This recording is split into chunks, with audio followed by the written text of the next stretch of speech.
गणपतये नमो नमः। श्रीसिद्धिविनायक नमो नमः। अष्टविनायक नमो नमः। गणपती बाप्पा मोरया।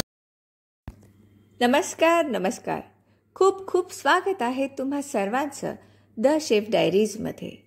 आपल्या लाडक्या बाप्पाचे आगमन लवकरच होणार आहे आणि आज आपण इथे बनवत आहोत 2 कप डेसिकेटेड कोकोनटपासून तयार केलेले मोदक। एकदम चवीला अप्रतिम लागतात हे मोदक। साहित्य बघूयात।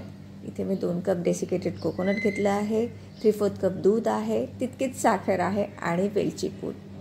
चला तर मग पटकन कृतीला सुरुवात करूयात। सर्वप्रथम आपण यात घालत आहोत 2 चमचे तूप आणि यातच घालत आहे 2 कप डेसिकेटेड कोकोनट।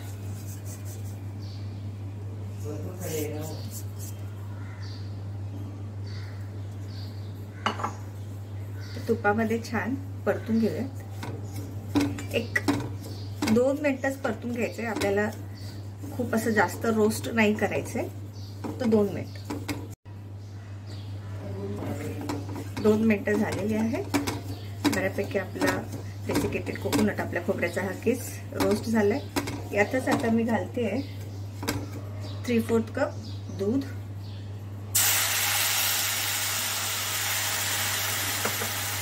आणि अर्धी वाटी साखर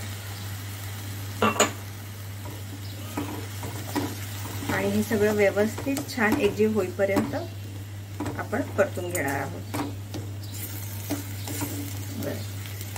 ह्या अशा गोडाधोडाच्या रेसिपीज करताना कढई तुम्ही ही जाड बुडाचीच वापरायची आहे, नाहीतर आपलं सगळं जे सारण असतं, मिश्रण असतं, ते कढईला तळाला लागण्याची शक्यता जास्त असते।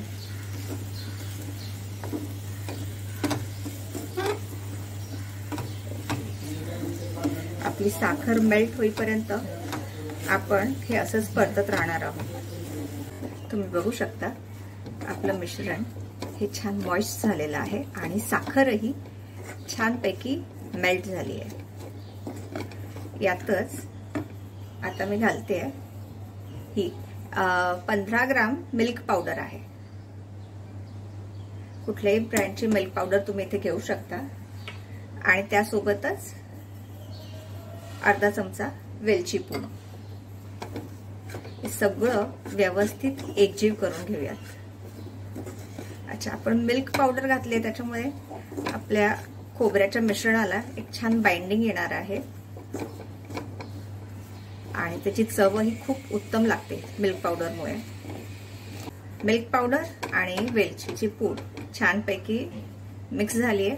याच्यातलं अर्ध मिश्रण मी एका बाउलमध्ये काढते, म्हणजे आपल्याला एकाच वेळेस 2 रेसिपीज कशा बनवायच्या ते तुम्हाला इथे मी आज दाखवते। यातलं अर्ध मिश्रण मी काढून घेते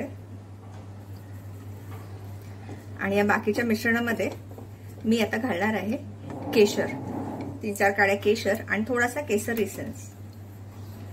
आता हे जे मिश्रण राहिलंय याच्यामध्ये मी घालते 5-6 केशर काड्या आणि त्यासोबतच थोडासा केसर इसेन्स। हा कलर कम इसेन्स आहे। आपण व्यवस्थित एकजीव करून घेऊयात।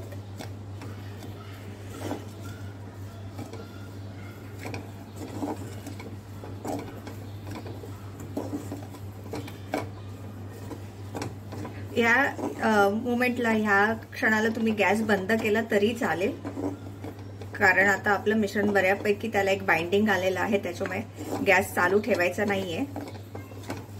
अगदी सोपी पद्धत आहे आणि झटपट मोदक बनतात।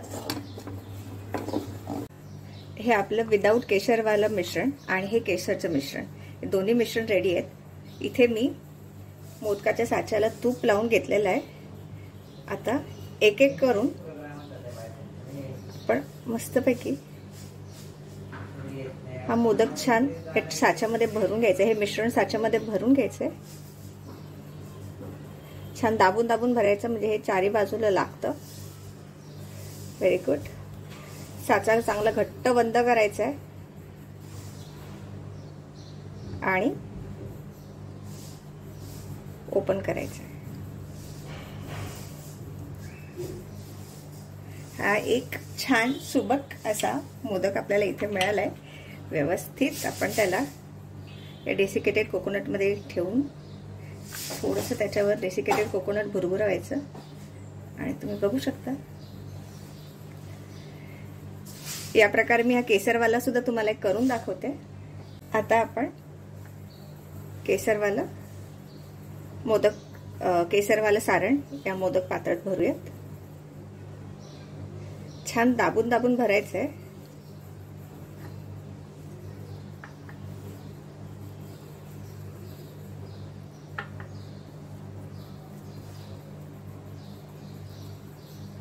ओके, एक्स्ट्राचं राहिलेलं ते काढून टाका.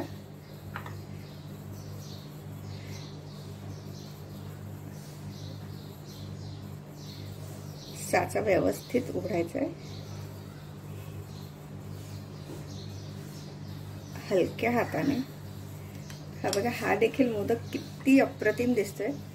यावर सुद्धा आपण डेसिकेटेड कोकोनट भुरभुरूयात. अप्रतिम. तुम्ही बघू शकताय किती सुंदर आलाय हा मोदक. गणपती बाप्पा मोरया. आणि तयार आहेत आपले अगदी हलवायासारखे झालेले मस्त मोदक. आणि बघा, हे 2 प्रकारचे मोदक बनवलेत आपण एकाच रेसिपीपासून. किती सुंदर आणि आकर्षक दिसत आहेत आणि चवीला हे अगदी खव्याच्या मोदकांप्रमाणे लागतात बरं का. तुम्ही सुद्धा ही रेसिपी नक्की ट्राय करून बघा आणि कमेंटमध्ये कळवा की कशी झाली आहे ते. चॅनलला लाईक करा, शेअर करा, सबस्क्राईब करा आणि हो, बेल आयकनला हिट करा म्हणजे येणाऱ्या पुढील रेसिपीचे नोटिफिकेशन तुम्हाला मिळत राहतील. व्हिडिओ शेवटपर्यंत बघितल्याबद्दल खूप खूप धन्यवाद. पुन्हा भेटू अशाच छान छान मजेदार व्हिडिओजमध्ये.